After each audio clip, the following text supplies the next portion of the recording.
Hello, my name is Daryl Robert Shune, and I'm going to talk about the great economic collapse that we're going through. The last program, I talked about, I said I was going to talk about two people who saw this collapse coming. And during that program, I said most people didn't see it coming. Most people were just busy with their lives, and out of the blue, somehow, in 2007, 2008, 2009, a horrible thing had happened out of the blue. And the hope was, well, like every other period that we were able, it was just an economic contraction, and once again, growth would take care of things, and we'd, put our affairs in order, wring the liquidity out of the system, and proceed, and life would once again be good. Well, it didn't happen. Trillions of dollars have been spent trying to put Humpty Dumpty together again, and let me assure you that egg carton is never going to get fixed. I've been looking at this for the past 15 years, and I've reached my own conclusions. In 2007, I gave a talk before a closed network called the Positive Deviant Network, and the stock market had not reached its high. The real estate market was still stable. Very few people thought things were going to fall apart. And I got up in front of this group, and I had a 148-page paper, and I predicted that real estate would fall between 40–70%, that stock markets would crash maybe up to 90%, and that we're headed for another Great Depression. And within months after my predictions, these things began to happen. My book I posted on the internet. How to Survive the Crisis and Profit in the Process, and it was sold in over 22 countries: Paraguay, China, Switzerland, Europe, Australia, the United States, and I got a reputation for predicting a collapse that most people didn't expect.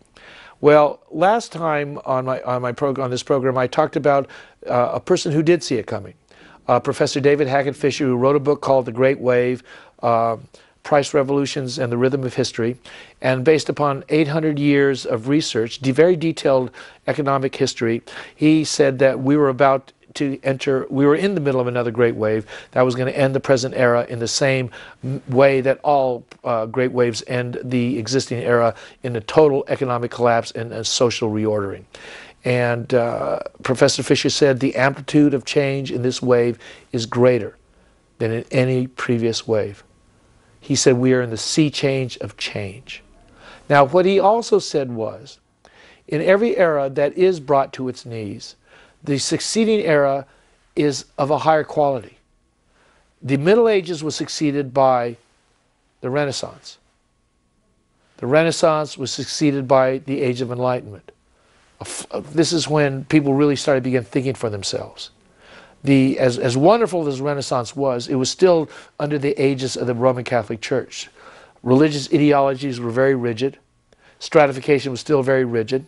But it was a flowering of the arts, and trade flourished. And then a great wave came along and just brought it to its knees. And out of that came what he called the Age of Enlightenment, where people started thinking.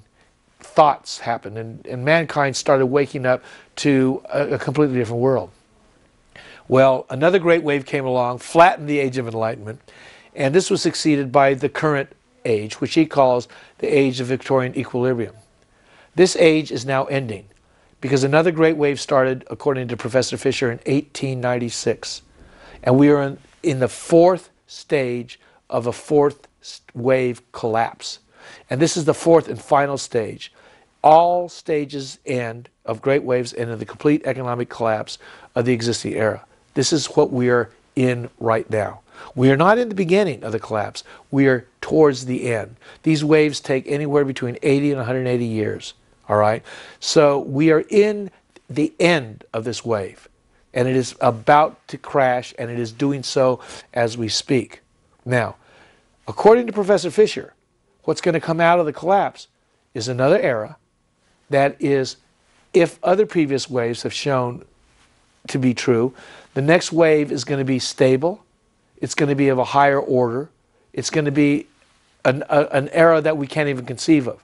In the Middle Ages, you could not conceive of the Renaissance. In the Renaissance, you could not conceive of an era where people could think without religious constraint, as the Age of Enlightenment brought. And even as wonderful as the Age of Enlightenment was, and the Renaissance was, you could not have foreseen the technological wonders of the next era, of where East and West were brought together. of where humanity found itself on the same page, so to speak. But Professor Fisher told us, he warned in his book, that we are in the middle of it, not in the middle, we're towards the end of another great wave that was going to bring the present epoch to a crashing end. And out of this, if history is any indicator of the future, what is going to arise is going to be of a higher caliber that we cannot even conceive. Which brings me to the next person who also foresee this happening. And he, like Professor David Hackett Fisher, while not an economist, did have his hand on the economics of what was going on in the United States at this time. This person's name is familiar to a lot of people, is R. Buckminster Fuller. And this is his book he wrote called The Critical Path. Most people think it's his last book. It isn't. A book was published posthumously 2 years later. He died a year, 2 years after this book was published, and it was his message to humanity. And Bucky said that we're on, he called us this, we're on spaceship Earth. And he said that this collapse that was going to happen, and he saw it coming. In The Critical Path, the foreword is written, is titled, Twilight of the World's Power Structures. And in that foreword, he predicted the complete collapse of the economic and political structures of the world at that time. 10 years after Bucky wrote his book, communism collapsed. And 20 years after communism collapsed, capitalism is in its last stages. Bucky saw this coming, all right? Like David Hackett Fisher. David Hackett Fisher's book was published in 1996. Bucky's book, Critical Path, was published in 1981. And I'd like to say something about this human being because he was very, very unique. He was rare. It occurred to me before I started talking about Bucky today that Bucky was born to the top 1%. This is a phrase that has gained a lot of media interest today about the 1% and the 99%, and Bucky was a part of that 1%. He was born to a family of wealth and education. And as befitting this, he went to Harvard University. And Bucky was there and was brilliant, and he kept flunking out of school because he kept partying, all right? And but his brilliance was obvious to all those around him. And what happened is that he did graduate eventually, and he began doing, he was an inventor. And so he started inventing all these different things, and people said, well, this is going to make money, because as part of the 1%, access to money was no problem. All his friends were their parents had great corporations, and these people knew Bucky and kept giving him money to do these businesses. Well, what happened was all these businesses failed. Here, this man of great intellect, of great ideas, all these businesses kept losing money. And it was the last one that really was a straw that broke the camel's back, so to speak. Bucky had invented a three-wheel car called the Dymaxion. And this car was a groundbreaker. It was highly efficient. It could go very fast. It was like all of Bucky's inventions, all right? There was head and shoulders above everything else. But Bucky's luck, quote unquote, didn't change. The day this car was going to go public, a race car driver had it on the streets of New York. It went up on the side and it killed somebody. Now, that did the Dymaxion in. It didn't matter how fast this car could go. It didn't matter how well it handled. It didn't matter how, this car was over. Rumors happened later that General Motors had the hand in ending this car. All right? They didn't want any threat to their control of the U.S. market. But nonetheless, that doesn't concern us here, because a greater story was at stake. What happened to Bucky was this. He believed himself to be a failure. After time and time of trying again to make something happen, Bucky was now married. He had a young daughter. And he came to the conclusion that his family would be better off if he killed himself. That that was bad luck. And Bucky said it wasn't the money. I mean, God knows his friends had far more money than they lost in his little ventures. They weren't hurt at all. They could get tax write-offs. But Bucky thought that he was such a failure that his family would be better off without him. And so he went down to the lake and he was going to throw himself in. It was horrible. And I was talking with the Reverend Betty Tadaleski about this, and she knows the story well. And she said that Bucky said that his foot, he was sliding towards the edge of that lake. He was just going to finish himself off. And what happened is Bucky heard the voice. And the voice said this: "This is not your life to throw away. It's not your life to end." And he said, the voice said to him, "If you will dedicate the rest of your life towards serving humanity, I will take care of you." Well, a lot of people know about Bucky balls, and they know about Bucky was a professor at Harvard. I mean, he went around the world, so he got so many awards after he became famous, and he became but very few people know about this story about Bucky. And fewer still know what happened after he heard that voice. What happened is Bucky stopped talking for the next 2 years. He basically stopped talking. He went into what mystics call the silence. Now, he talked a little to his wife, intermittently on and off during those 2 years. But basically, Bucky withdrew into his interior. And when he emerged 2 years later, he was the Bucky Fuller that we all now know today. A person of incredible intellect, unceasing creativity, who spent his next, I think he died in 90 years, so the next 60-something years of his life just in service to humanity. Now, what a lot of people don't know about Bucky is that every month he wrote his checkbook down to zero, and he gave all his money away. And Bucky said he did this because of the agreement that he had with God. That God had promised him, if you dedicate your life towards taking care of humanity, I will take care of you. And so Bucky, once a month, and it was either on the full moon or the new moon, one of those, he would write his checkbook and he'd give all that money away. And he did this for the rest of his life. A life that was absolutely filled with honors, with inventions, with extraordinary things. Now, right before he passed away, I think in 82 or 83, Bucky wrote that book, I'll bring it up again, The Critical Path. And this was his advice to humanity, those of us on what he called the spaceship Earth. And he talked about the crises that we are in today. In the foreword of this book, in the first paragraph, he said, mankind is entering a period of unprecedented crises. All right? Now, my friend Marshall Thurber knew Bucky.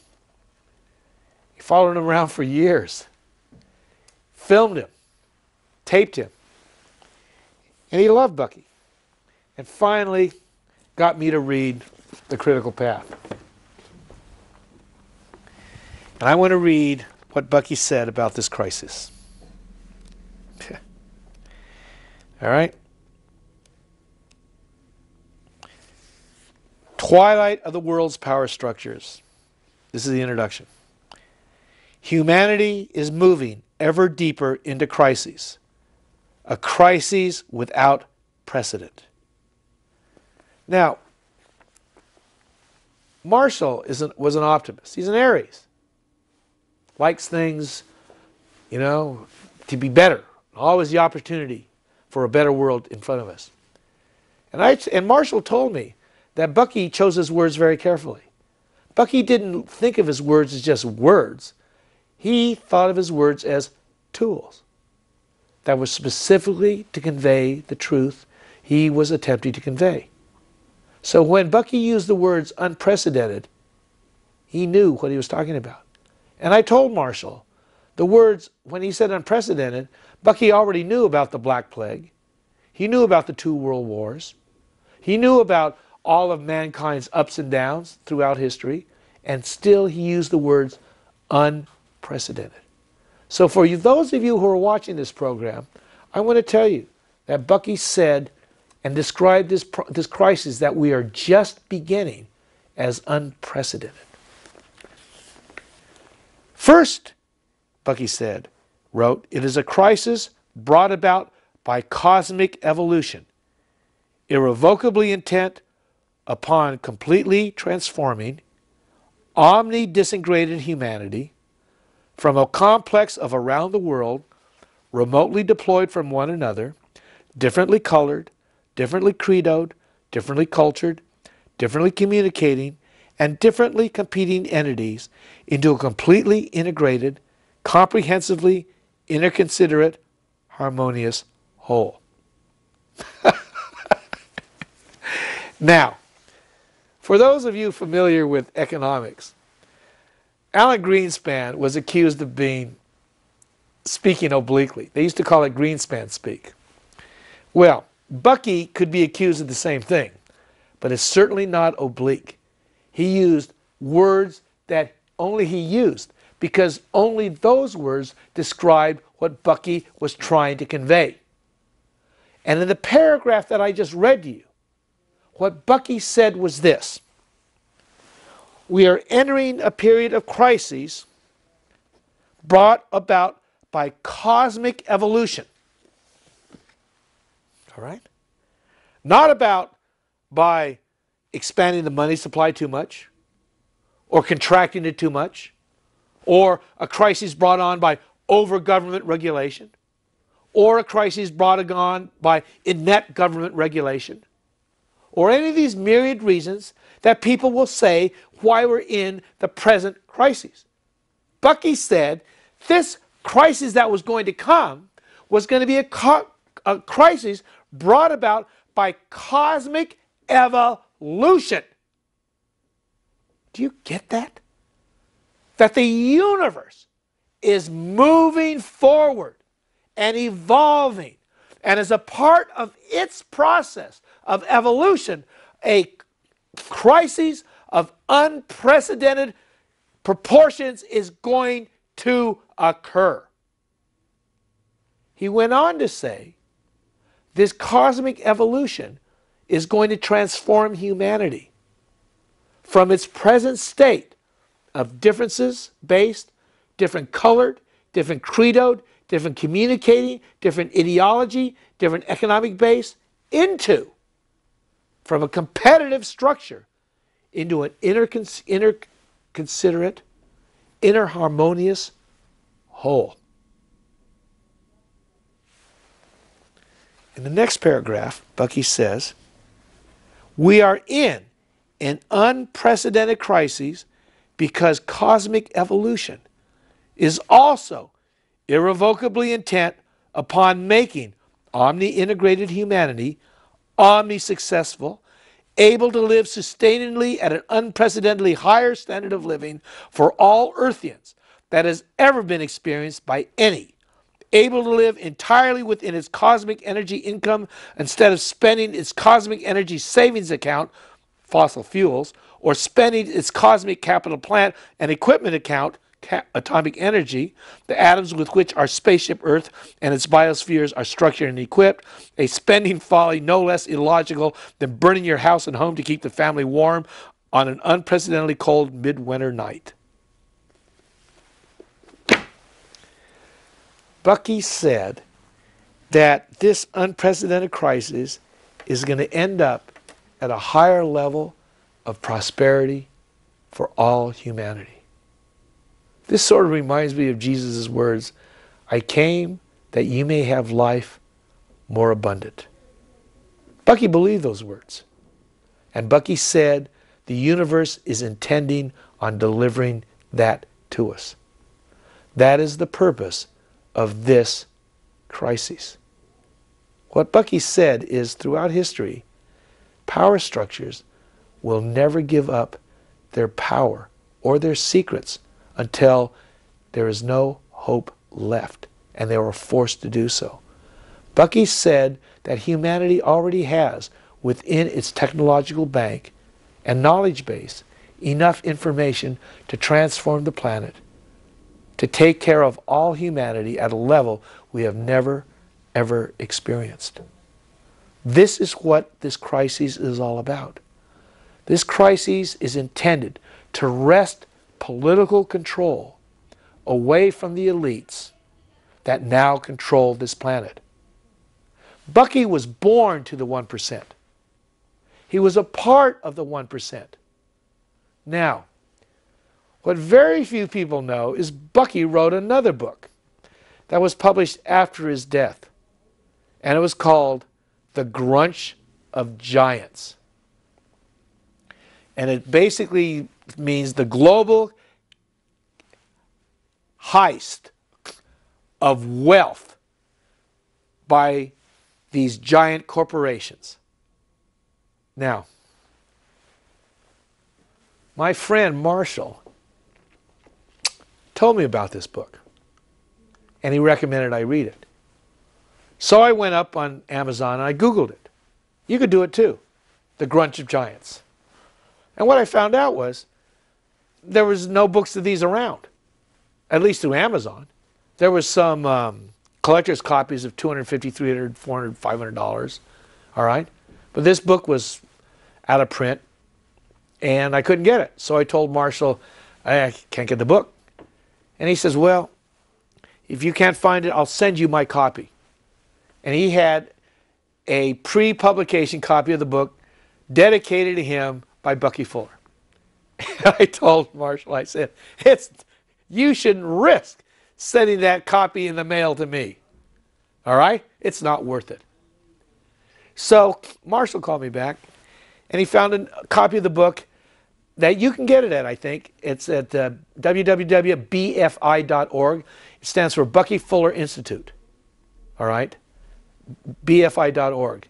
And they do have this book at a reasonable price. I think the price it was when Bucky was selling that, probably $10, $15, maybe even less. But in this book, Bucky talked about corporations. And he talked about the present economic structure. And he talked about exactly what Occupy Wall Street movement talked about.